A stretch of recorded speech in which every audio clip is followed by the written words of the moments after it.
Hey, good morning, everybody. Welcome. My name is Ken Kochevar. I'm with the Federal Highway Administration. I'm the Safety Program Manager in our division office here in Sacramento. I want to give special thanks to our headquarter folks. You're going to be hearing two of the presenters, Will Longstreet and Dick Powers, and Karen Vidal. She helped put all this material together that you're going to be able to take home with you. I also want to give a special thanks to Tracy Cohen from LTAP, the Local Technical Assistance Program, who helped set up this room. All the logistics helped us with the videotaping here today. It's going to be very productive, I'm sure, and you're going to walk away with a lot of good material. Just a few logistics, and then we'll get into some bios and get going here. The bathrooms are behind me, both men and women. The emergency exits are to my right. Go out this door, go out the door out of the building, and head back to the parking lot where you came in and you parked at. If there is some kind of emergency, the cafeteria or this little coffee shop is right behind us. If you need something more than what we have at the back, you can get that, bring it in here. Just clean up after yourselves, make sure things don't get spilled on the floor or anything. For eating choices, I'm told at the front of the desk, I believe there's a list of eating places, but if you go back down, I think this is University, and you go right across to Folsom, you can go up and down Folsom to go to different eating establishments, or you can walk across campus to the cafeteria. I've been there before, that's pretty nice. We will have a full hour and 15 minutes for that, so there shouldn't be any issues. For sign-in, after I get done here, we'll pass around this sign-in sheet. It's critical that you find your name, you sign in, and you mark AM. You check off AM in the morning and PM in the afternoon, especially if you want a certificate at the end for 6 professional development hours, okay? We'll be looking at that. If you're not checked on both morning and afternoon, you won't get a certificate. So please be cognizant of that. In addition to that, there's another slip below this. Because we are videotaping today, you need to sign off on that. If there's anybody that feels uncomfortable that they may be on tape at some point during the day, please come and see me so we know who that is and we can cut you out of the videotape in case you are videotaped. But we need to get everybody to sign that second sheet, okay? Like I said, we'll have a lunch from 11:45 sharp to 1. Please be back on time so we can get going and get you out of here. Things go as they did in Alhambra. We may be able to get you out of here before 4:30. There will be a couple breaks before lunch, a couple breaks after lunch. And like I said, we will be videotaping this. The advantage of that is we had literally hundreds of people. Within the first week, both classes of 100 participants filled up. We know we wanted to reach more people than that, so we chose to videotape the second of these 2 training classes. When that's done, once it's edited, which we hope is going to be around January of next year, that'll be put on the Division of Local Assistance website. You'll get a blast. That'll go out to you and others that weren't here able to attend. You'll be able to view that in the 7 different modules that we go through today. In addition to that, there's going to be an electronic pocket guide. I'll let you take a look at this at break time. It's really printed on 8.5 by 11 sheet, but you can see what the pocket guide looks like, and you can flip through there. So everything in this pocket guide we will have gone over by the end of the day in your workbook. Also at your desk you have the full workbook. You can follow along, you can take notes in that. There's also 5 tech briefs. These tech briefs were put together, specialized for California as well as the course. So you can take those, refer to those. But this pocket guide will be electronically put on, again, CalTrans Division of Local Assistance website, and that will be blasted out to everybody sometime in January.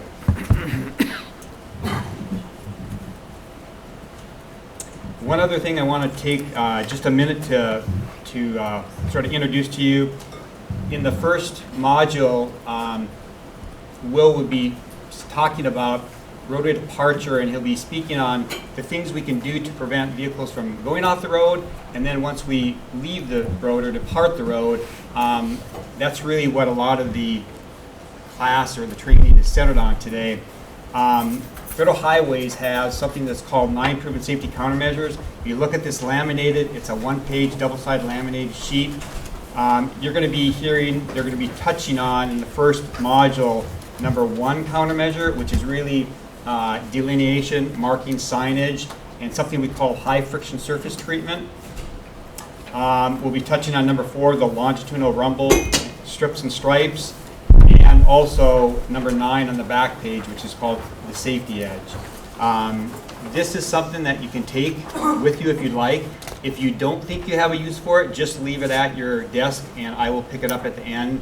These are somewhat costly and time consuming to make, so I'd like to take whatever isn't going to be used, but it is yours to keep and take and use. You'll see on there's a contact person, a little description, cost range, and some additional information, some websites that you can go to. One of the things that's going to be mentioned is high friction surface treatment. I have a little puck that I will, at some point in the class, show to you. You can come back and take a look at that so you know what high friction looks like and feels like, but that's something that's been shown to be very beneficial as far as a countermeasure. So I just want to point that out again, that laminated sheet.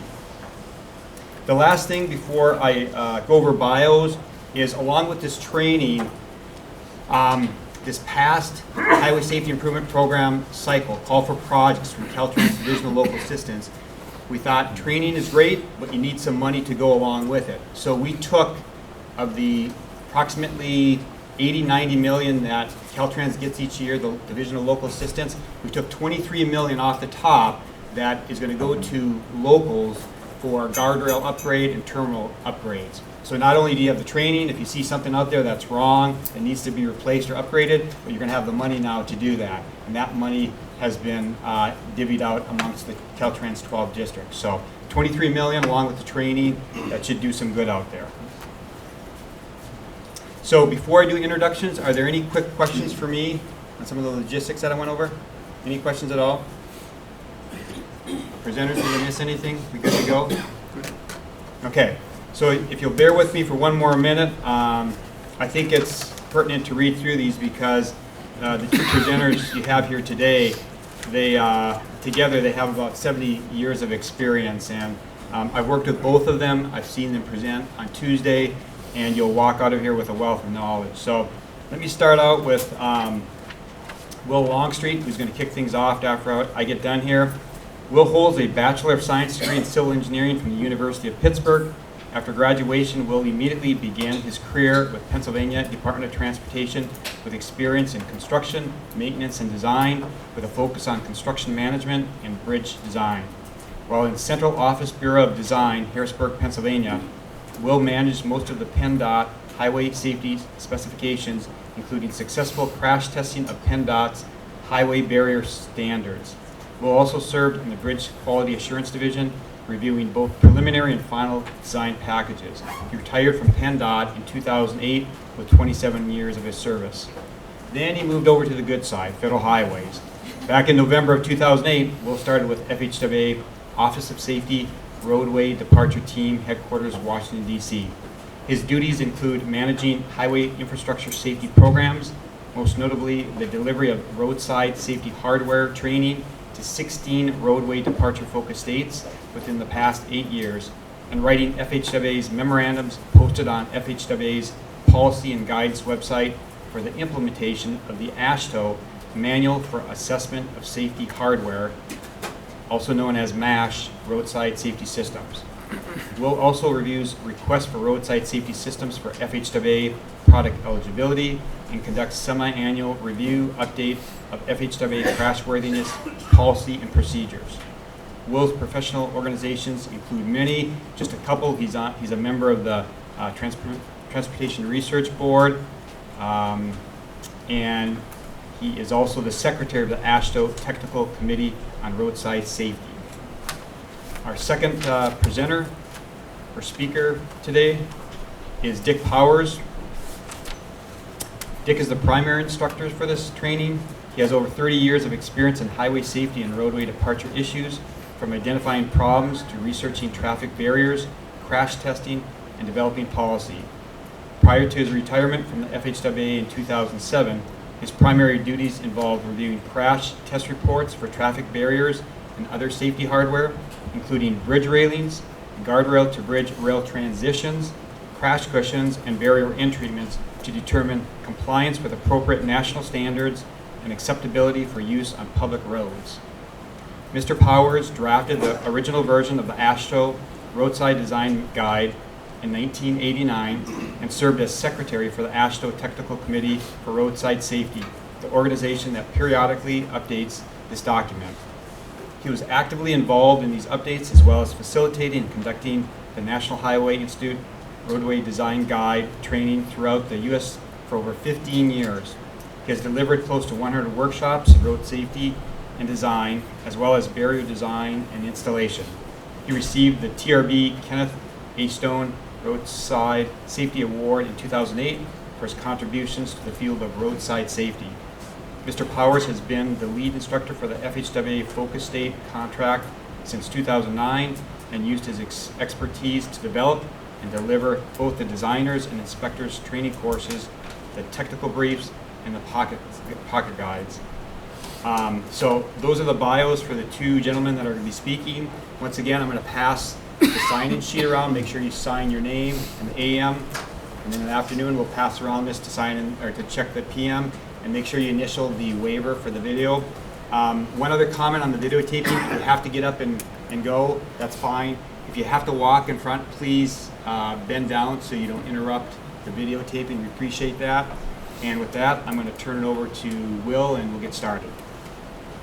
Thank you very much, Ken. Good morning, everyone. Again, it's a pleasure to be here. My name is Will Longstreet. I'm with, as Ken mentioned, Office of Safety in Washington, D.C. It's a pleasure, certainly, to be here. I thank everyone that's been involved with this, and I certainly feel that it's... How's that? Is that a little better? Thank you. We appreciate being here. We've, as Ken has mentioned, we've been to several states, and this is one certainly we're happy to be here.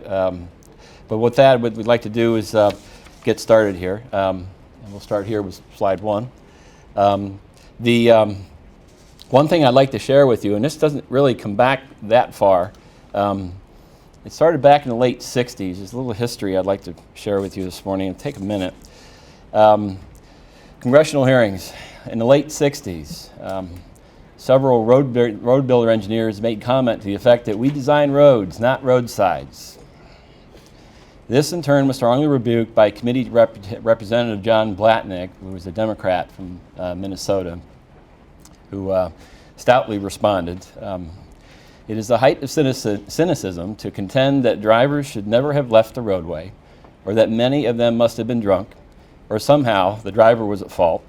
Why or how he left the road is not the issue. Whether he left because he was drunk, stealing a kiss, or because he suffered a bee sting, dozed and had a blowout, was sideswiped or forced off the road, is irrelevant to the road builders. End quote. What is relevant to this is that those who are responsible for road construction recognize that the roadside is as vital to the safe operation of a vehicle as the pavement itself. And that duty, and the duty to make that roadway safe, is a very real one. That's the basis of why we're here. What this training does is it broadens the knowledge base of both the younger engineer, or younger designer, and the more experienced engineer. So there's a little bit for everyone here. And that was by design. That's how we built this. So with that, couple things here. As Ken has mentioned, be on time. Certainly ask questions. Challenge the instructor. Be nice to us. And please turn off your cell phones or put them on mute. That's very, very helpful. What are your areas of responsibility? What safety issues are you concerned with? And of course, what do you want to get from this course? These are some of the things that we'd like you to think about. If you wish, you can certainly ask questions and make comments in reference to that. That's what we're here for. Some of the real-world crashes here that you'll see. Just pay close attention to Gore area.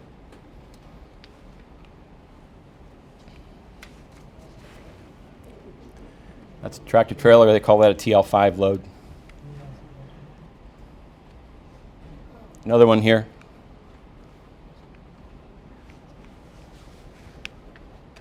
In that area. So watch this ramp area here. We have a lot of these in Pennsylvania where it gets kind of icy.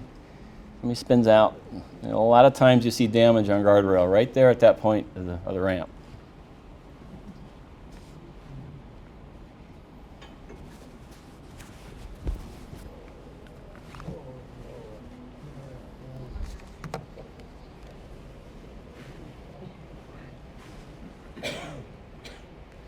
Again, wet pavement.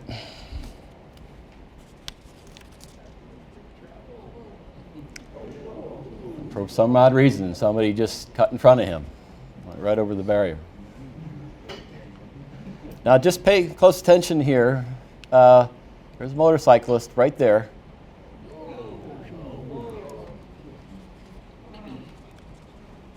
And he just kept going. He didn't stop. I'm sure he had to stop at some point, but scared something out of him. Here is over the median.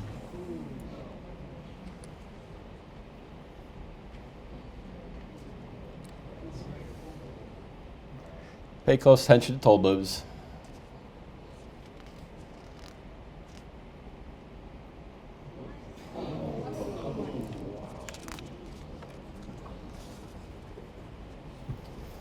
So there are several instances here. And we as designers and engineers, inspectors, and folks out in maintenance, we can try and minimize some of these hazards by recognizing what's out in the field, what's installed appropriately, and what isn't. So the need for training, in particular. Potential consequences of poorly installed or maintained repaired barrier systems include the crash severities be increased, because then it certainly decreases the ability of that system to perform as intended if it is damaged. Installer agency may be liable for damage or injuries due to negligence. That seems to be across the board. A lot of states are mainly concerned with that issue. Examples of improper installation we see here. One on the left obviously is too high, and the one on the right is too low. One on the right could just be because they ran up the road too many times with the paver, and before you know it, the guardrail is too short. That certainly happens in a lot of cases. Another example of improper installation. One on the left there is lentonide. It does not properly shield the hazard. You got a big hole there. It ends before it runs out so that you can redirect someone if they do aim down into that area. And the one on the right doesn't need any explanation. That's what was there first, right? Oh, okay. What's the purpose of the guardrail? To shield the hazard, right? Shielding the hazard. All right. Some examples of improper installations and systems.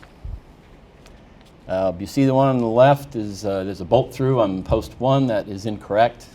That is not bolted to that impact head. There is a hanger bracket that's supposed to be screwed into that first post. If it's bolted like that, it won't get that opportunity to move when it gets hit head on. That's some of the main issues that we see out in the field. The one on the right is you've got a W-beam section is not properly seated in the head here. See, it's sticking out. A lot of things you see, report, get the maintenance crews out there, get it fixed. Just some of the things that just make for good practice. Another example here, one on the left. There's an example of you got a slope with a guardrail installation with a terminal. You've got what they call soil plates that are right here that are sticking out. The soil plate is verbatim. That is a soil plate. It's supposed to be in the soil, not sticking out. It's not going to perform as intended if that soil plate's up out of the ground. So your post is not going to react appropriately. This one over here again needs no introduction. It's got something in front of it hazard should have been removed. Sometimes you have string of guardrail places that you really don't know why it's there. That's a lot of cases. Does it really need to be there? That's a very good question. You should always be looking at that. So, this course, some of the scope here. The AM sessions will explain how the different systems work and how they should be designed and located in the field. For sure that if maintenance and inspection workers, if they don't understand how these safety features are supposed to be used, they will not be able to ID the problems appropriately that may exist. So repair with the proper components or to identify a system that's been repaired with improper components. Another area that was brought to our attention through several organizations in the past, before we actually started this program, that the behest of them were saying we see a lot of systems, particularly crash cushions, that are being repaired with parts that are not intended to be on that crash cushion. So there were a lot of push for this particular program. First three items are usually the designer's call on this slide here.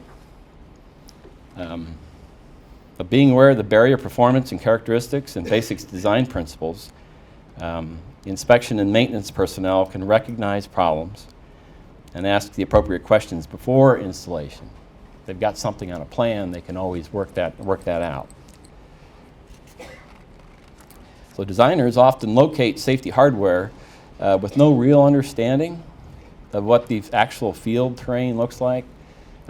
Back when I first started, they usually leave that detail up to the guy in the boards. Now, if anybody's old enough to know what that term means, don't raise your hand. But it was the old-fashioned way of pulling plans together. They used a Leroy system on the great big boards, and we draw them on by hand on the vellum. These details were left to those people. They design a roadway, and they say, okay, just put the guardrail in. So a lot of cases, we've come a long way from those days for sure.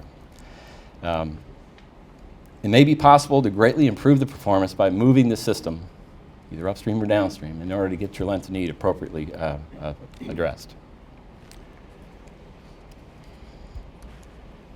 Okay. Course topics here.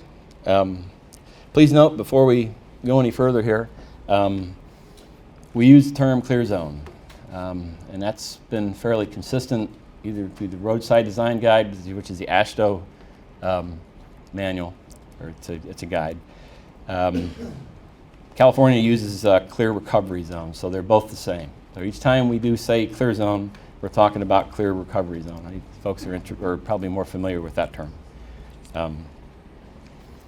Design clear zone in the roadside design guide. That's definitely one thing, but the actual smooth traversable area that you have available as a clear zone may be greater or lesser than the design clear zone that you have.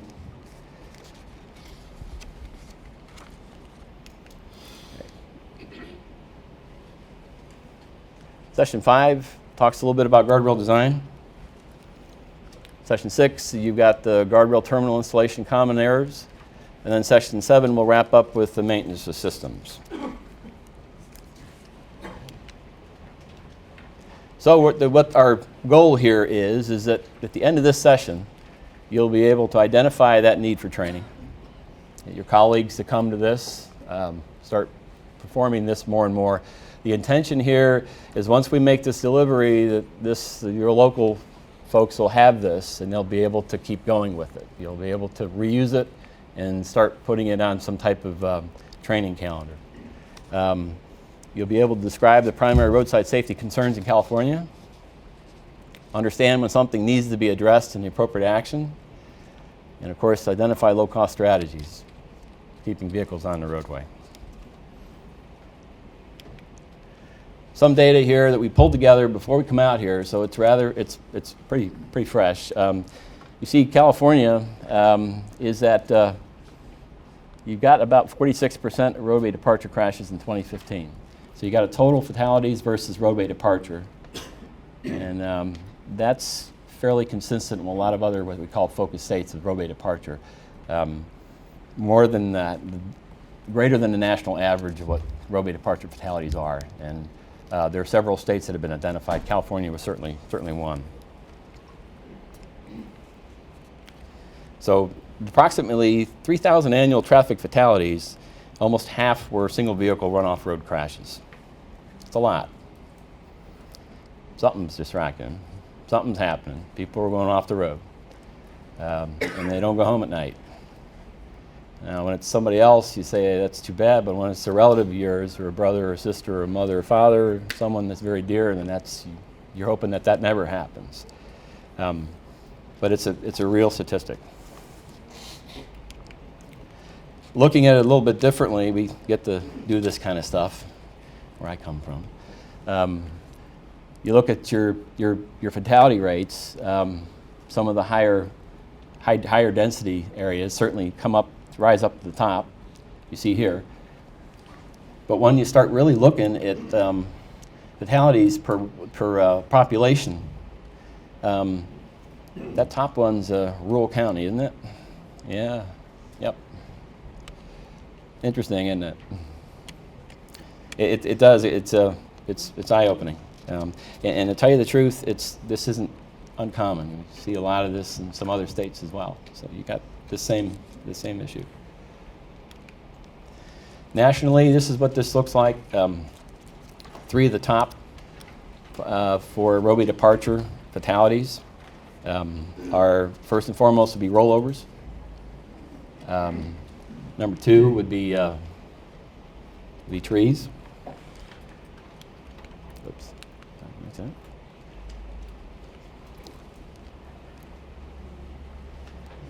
And number 3 would be utility poles. Those are the top 3.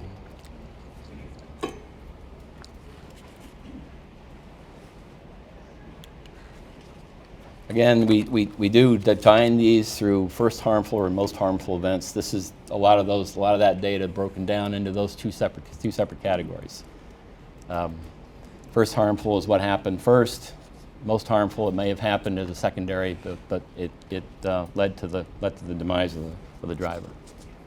Rollover trees and utility poles, 1, 2, and 3.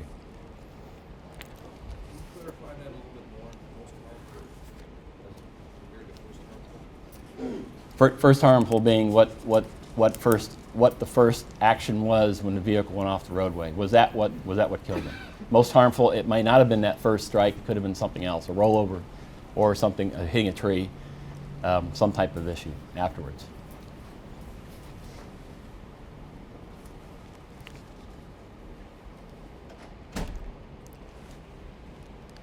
Just a question: why do some barrier crashes sometimes cause death?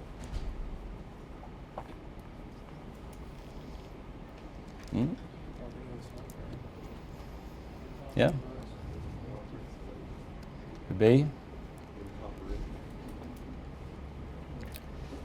What we're consistently finding, though, is barrier performance limits may be exceeded or the barrier improperly selected, designed, or installed or maintained. That's usually the top 3.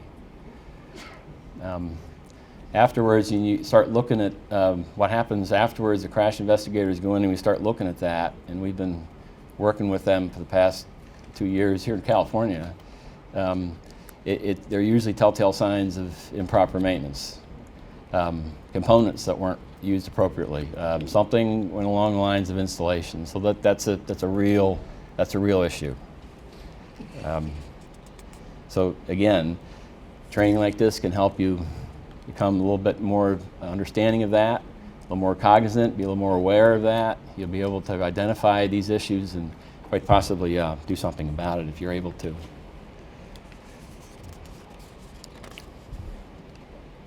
Okay. Low volume roads.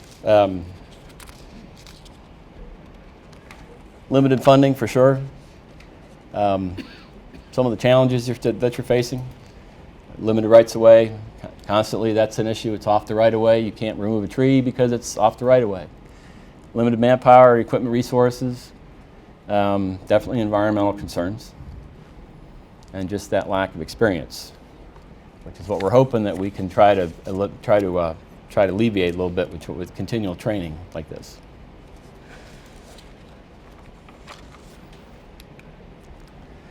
So what we did, and what this course will hopefully enable you to do, is look at this as more of an order of preference.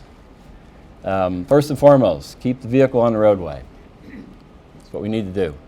You got rumble strips, you got pavement markings, a number of countermeasures that you can do to keep the vehicle on the roadway.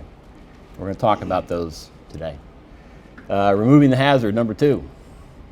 If it's on your right-of-way and it's there and it can be removed, take it out. Get rid of it. Get it out of that area that somebody could run off the road and trying to recover to get back on the roadway, they end up hitting something. Redesign the hazard, make it traversable, slopes. Relocate the hazard, move it away from traffic, or use breakaway designs if it is a pole. All these exist. But notice what number 6 is. Shield the hazard. That's what we're here for. Why are we here for number 6? It's a big issue. Barriers are. But it is number 6 on the list. So you should look down through here and look at each one of these before you start considering putting guardrail up. Guardrail can also be considered a hazard, for sure. And last but not least, if you can't do any of these, you delineate.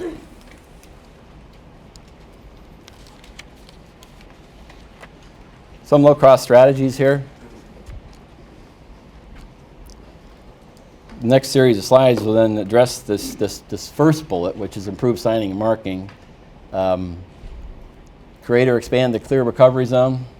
We'll talk about recovery zone. We'll talk about where that came from, how that's derived.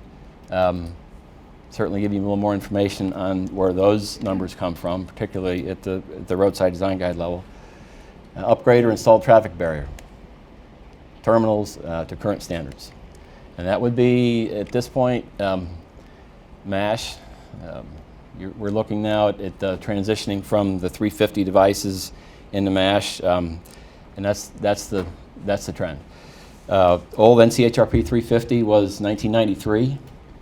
That was published. Before then, it was NCHRP 230. It went from a performance level to a test level on specific device testing. In 2009, the Manual of Assessing Traffic Safety Hardware was introduced, and it was an AASHTO manual. What it did is it did pick up the things that the 350 had always meant to pick up, but never did because they ran out of time and money. But the other thing was it does follow the changing fleet of the vehicles out on the roadway. So your vehicles are changing, the devices have also you got to start re-looking at your devices. It doesn't mean 350 is bad. They can certainly stay out there through their normal in-service life. But once you get into a project that has to replace those devices, you have to start looking at replacing them with MASH devices.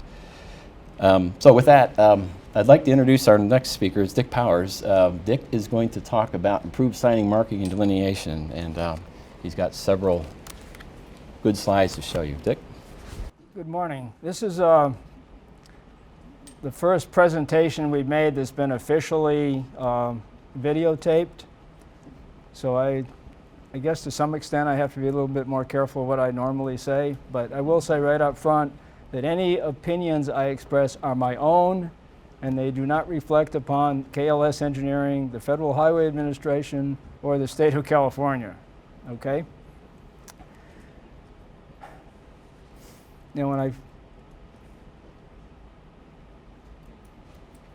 you can't hear me? Well, all right, I'll try to talk. Can you raise it to his mouth? Okay, Get closer, yeah, good. closer? How's that? Do a sound check. Does this sound okay? Yeah. All right. The other thing, when we learned it was going to be videotape, my first question is, well, are we going to get some makeup people, you know? And one of the team members, who shall remain unnamed, said, no, you need a plastic surgeon. And that really hurt my feelings, but I'm gonna go with it anyway. How many of you are actually involved with some phase of barrier, either design, installation, inspection, or maintenance and repair? By show of hands. Okay, that's a good percentage of the audience. I could be a smart aleck and say, well, why'd the rest of you come? But I'm not going to do that. How many of you are involved in any of the signing, warning and regulatory signs? Oh, good, because in some cases, the counties have a guardrail crew, they have a signing crew, they have a pavement marking crew. And I think you'll see from some of these slides that I'm going to show, sometimes it seems like they're not talking to each other very well. You might also wonder why we're spending a little bit of time on signings and markings, because this is a guardrail type session. Let me give you an analogy. If you're one of those rare people that check your tire pressure on a regular basis, now if you've got one tire in your car that every month you need to add 10 pounds of air to that tire because it's got a slow leak. Now you could go for the rest of the tire life and every month add 10 pounds of air. But the smart thing to do would be figure out why the heck it's leaking and fix it. Now, if you've got a location where you have to repair the barrier 2 or 3 times a year, you can go out and repair the barrier 2 or 3 times a year. But if it's being hit that often, there's a very, very good chance that there's something else that can be done to prevent that from reoccurring. And in many cases, that's going to be better signing. And in the case of barrier, we're primarily talking about curve warning signs, and that's the main reason why we're putting this out. If you do have a piece of barrier that has to be repaired with some frequency, look at the big picture and see if there's something you can do, because here's something you might not know. Most people do not hit barrier on purpose. And we're going to point out several times that crashing into a barrier is still a crash. And you saw from the data that Will presented, sometimes it's a fatal crash. So we really want to minimize the use of barrier, but when we do put it in, we want to make sure it's got a really good chance of doing what you want it to do, which is quite simply keeping the vehicle on the road away from a more critical hazard that the barrier is supposed to be shielding. All right, having said all that, we're going to talk about advanced warning signs. Well, you can read that. Chevron alignment signs, turn arrows, post-mounted delineators, pavement markings, and rumble strips and rumble stripes. California is one of the few states that, rather than using the National Manual on Uniform Traffic Control Devices, the MUTCD, CalTrans has developed their own version. Now, most of it is identical, but in a few places, CalTrans has added its special flavor to it, which in many cases I think is a pretty significant improvement. Turn signs, whoops. Let's see, okay. Now, curb signs and turn signs are not to be used interchangeably. Now, basically, if you look at the MUTCD, the turn sign should be used whenever the safe speed around a curve is less than 30 miles an hour. So if you can do it at 30 miles an hour, then the curb sign should be used rather than the turn sign. And occasionally these are used interchangeably. I'm going to look at this one because I can see it better. What do you see in this particular picture?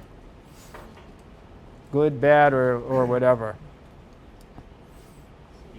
Remember, your voices are being recorded, so please speak up. It helps me too. Okay, what are some of the things that are possibly obvious? Say again? Conflicting speed signs. Sure, you got conflicting speed signs. You've got, let's see, you've got the official speed limit is 45 miles an hour, and 50 feet down the road it's 40 miles an hour. The other thing that I can point out is this is what? It's an advance warning sign. Now that word advance should give you a clue. You don't put the advance warning sign right at the beginning of the curve. You put it where? In advance. And depending upon the prevailing speed of the highway and the recommended speed for the curve, It could be as little as 100 feet in advance, which may be the case on a lot of county roads or city streets, or it can be over 500 feet in advance on a freeway or some other high-speed facility. So again, it's important to make sure that the advance warning sign is in fact in advance of the curve, not right at it. And the advisory speed plate, of course, is often installed when the advisory speed is significantly less than the prevailing highway speed. And the combination turn and speed limit sign, that can be used. This one should be, according to the MUTCD, used essentially at the beginning of the curve or in line with the approaching vehicle where you want them to be aware of the curvature. Same view from the opposite direction. You can see there's a large combination sign there. And if you look at it from the other direction, you can see that some people aren't paying attention to the signs. Again, they're not hitting. I had a question on the last slide. I'll see if I can back up. This one? Yeah, with that sign at the end of the curve on the other side, should that be a square instead of a diamond? Or, I mean, like, No, basically, according to the MUTCD, all warning signs should be diamond shaped. And I've got a slide that shows something to the contrary coming up. But basically, a warning sign, by definition, is essentially diamond shaped. Okay, and as I said earlier, people don't hit this stuff on purpose. For some reason or other, somebody did not realize that you had to slow down going around that curve. And let's face it, if the posted speed limit is 45, what are most people going to be driving? 50, 55, it depends. There are a lot of sections of that road where you could probably do 70, but there are some sections like this curve where you'll get in trouble going that fast. So the posted speed limit is, I don't want to say a guideline because it is what it is, but most people typically drive 5 to 10 to 15 miles over the speed limit. They drive at a speed at which they feel comfortable, and oftentimes that's significantly higher than the posted limit. I shouldn't say this since it's being recorded, but sometimes when I see a supplementary plaque that says the speed limit here is 30 miles an hour, I like to see how fast I can go comfortably. Like I said, I shouldn't say that. But the thing is, if you know what you're doing, if you're aware that there's a curve, if you've got both hands on the wheel and you're looking at what's happening, most of these advisory speed plaques, you can drive significantly faster. But if you're driving way above the speed limit to begin with, then you tend to get in a lot of trouble at locations like this, where the speed really needs to be reduced. So it keeps the maintenance folks busy because you're going to have to go out and fix that. And maybe it's been hit several times. This is the opposite direction. And again, the arrow turn sign basically should be used when there's a sharp change in alignment. Again, generally under 30 miles an hour. And you could certainly drive that curve at 60 miles an hour if you were aware of it and there weren't any cops around. So the arrow there is not particularly appropriate.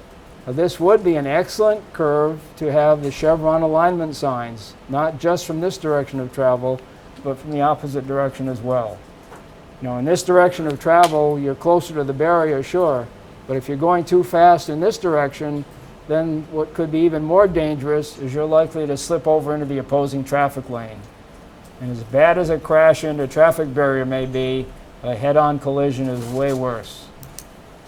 So it's important to realize that a curve that sharp really ought to be delineated from both directions. Okay, here's a good example and good use of a turn sign. The recommended speed for this turn is 15 miles an hour, which is very slow. And this sign is quite critical because it's a crest vertical curve, and just immediately over that curve, you've basically got a right angle turn. So this is a place where the proper signing is in place, and if the driver is paying attention to the signing, everything will be good. Again, the combination warning sign can be use midway across in conjunction with the chevron alignment signs. So that works out okay. Now here's the square sign that you're talking about. This is the only square warning sign I think I've ever seen in my many years of experience. And again, it's not in the MUTCD. To a motorist, I mean, it conveys a very clear message. You've got a reverse turn ahead and you better slow down. But if somebody doesn't do that, a lawyer could look at that and say, whoa, that's the wrong sign. That's why my client got killed or seriously injured. So even though from a practical standpoint, you know, that's probably doing what you want it to do, from a liability standpoint, you must be sure to follow the MUTCD.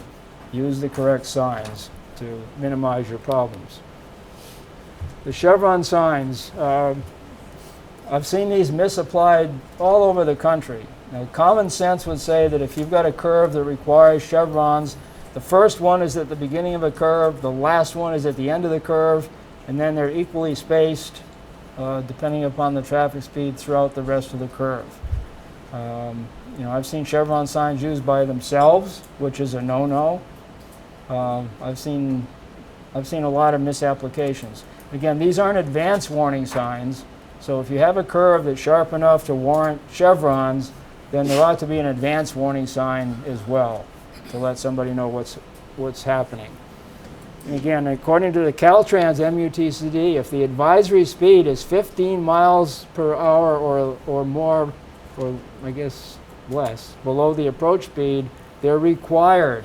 It's not a question of, well, should we put these in or not? If your speed around the curve is 15 miles an hour less than the approach speed, MUTCD says you need to have these guys up there. Okay, here's a very good example. In the Central Valley, you don't have roads like this, but in the mountains to immediately to the east, you certainly do, and other parts of the state as well. But these, CalTrans also requires post-mounted delineators on their guardrail, and the chevrons around the curve, just excellent job. This is exactly what we're trying to see. Another case where you've got chevrons around the curve, you've got delineators on the guardrail. We're going to talk about the end treatments at great length after in a previous session, so I'm not going to talk about those here, but that would be one that I would talk a little bit about if we were doing guardrail in this session.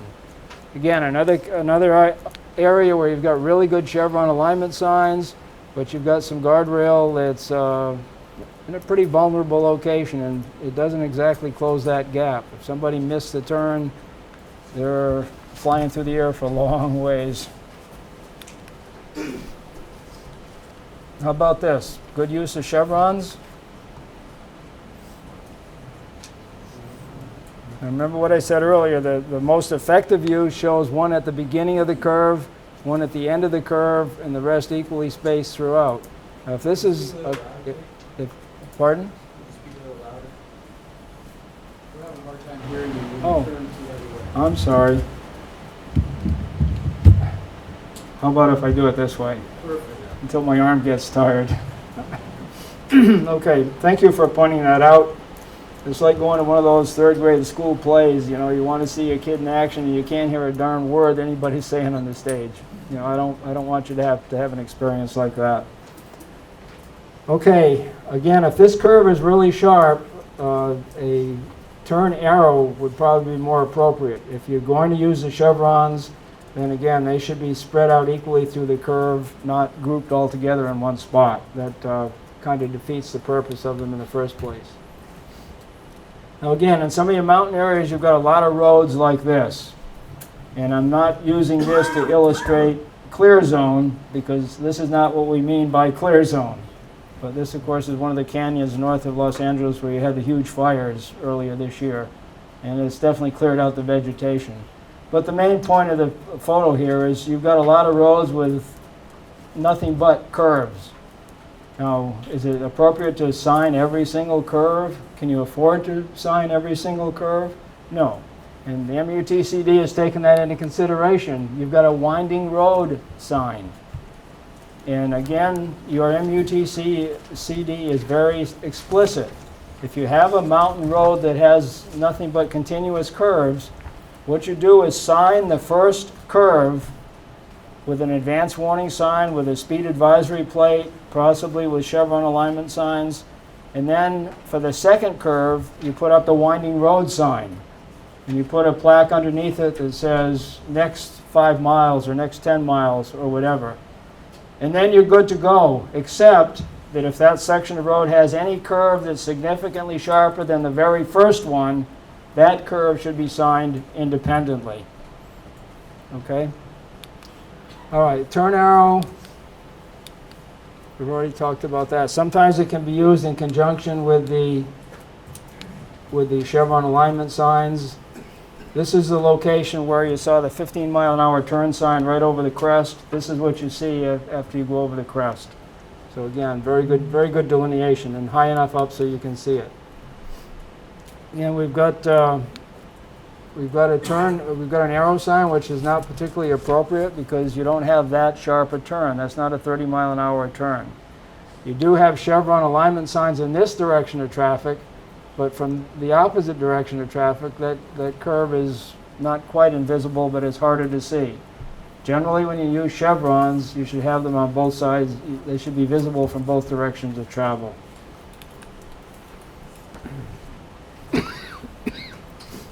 You see the sign down there hidden in the bushes?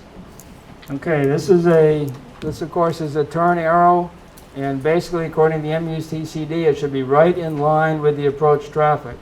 So this should be moved over so you can actually see it far enough in advance to recognize the fact that you need to slow down. Post-mounted delineators, again, your MUTCD has some very specifics about it, so I'm not going to go into it. Here's an example of the post-mounted delineators used in conjunction with guardrail. And centerline markings, once again, the MUTCD is very explicit. For rural roads that are at least 18 feet wide with 3,000 ADT, they're recommended. And this is the kind of important too. You can use them at spot locations.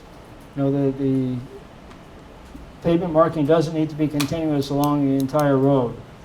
Good places where you might want to use it is crest vertical curves, where if some car is coming over that curve, you want to make sure he's in his proper lane, so he doesn't meet somebody coming the other way who's 2 feet over the center line as well. So that's important to keep in mind. Okay, very good pavement marking here. Center line, edge line. We'll again talk about the guardrail later, but I hope many of you think, well, that's probably not a very effective installation. And that, if that's the case, you're exactly right, it's not.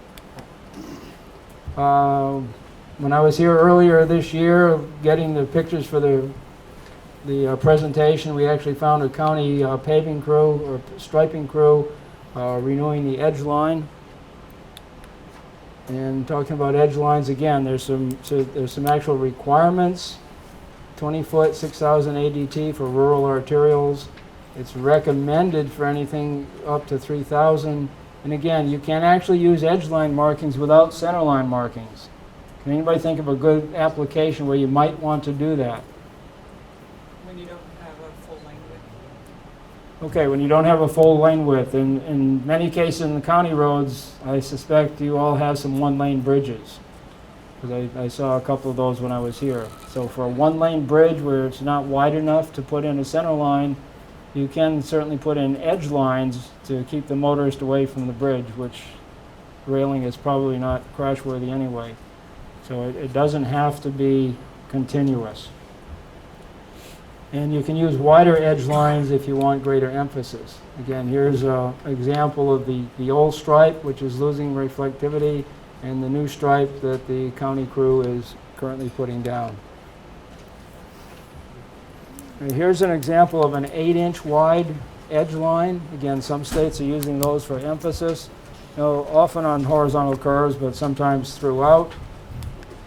And here's an example. That's my latest technology cell phone. Hey, it works. I can call and receive, so I'm good. Anyway, 8-inch wide in that particular case.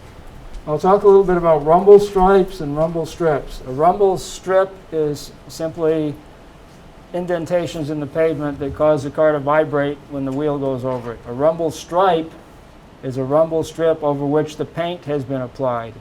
So the paint and the rumbles are in the same location. And they can be very, very effective in certain instances. Rumble strips should not be used generally on a road that has bicycle traffic unless you've got a usable shoulder width beyond the rumble strip. Bicyclists hate those rumble strips. And again, in some of your urban areas or suburban areas, they probably wouldn't be appropriate. So you have to keep bicyclists in mind. The advantage of rumble stripes, they're more visible in wet pavement because the paint isn't on a flat surface. It kind of follows the undulations of the strips that are cut into the roadway. And because people don't like the vibration very much, cars keep off it. So the paint itself is likely to last longer.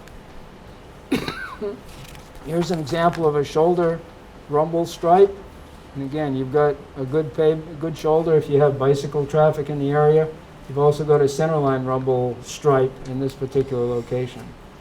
Where you don't have an adequate width of shoulder, this is just a standard paint line, but putting in a rumble stripe in the center line, again, tends to keep vehicles in the proper lane and from crossing into the opposite lane on horizontal curves.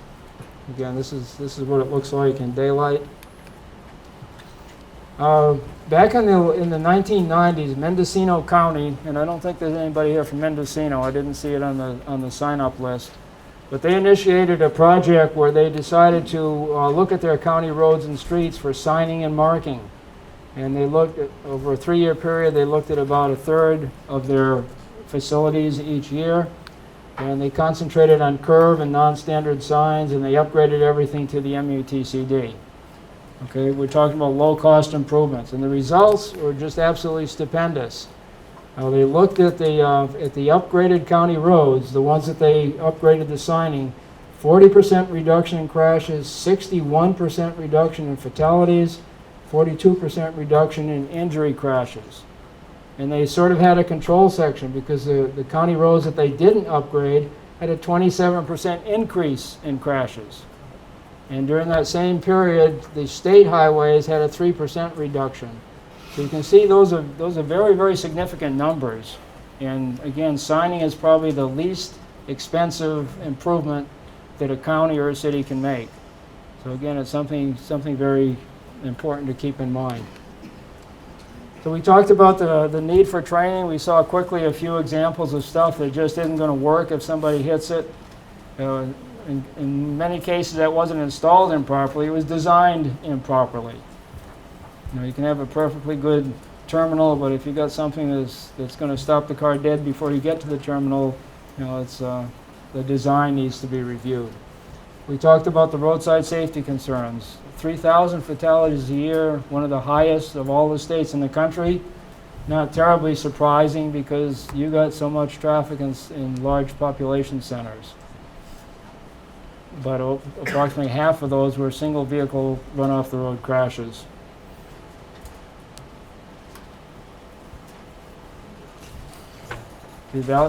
Okay. And we talked about low-cost strategies. Again, just primarily signing and pavement marking and how important it is. But now we're going to shortly get into the meat of the course, so to speak. Your evaluation forms, there's a section for each individual session. If you would fill that out, I'd appreciate it. And since this was the first session of the day, and you've all been sitting for an hour, let's go ahead and take a 10-minute break.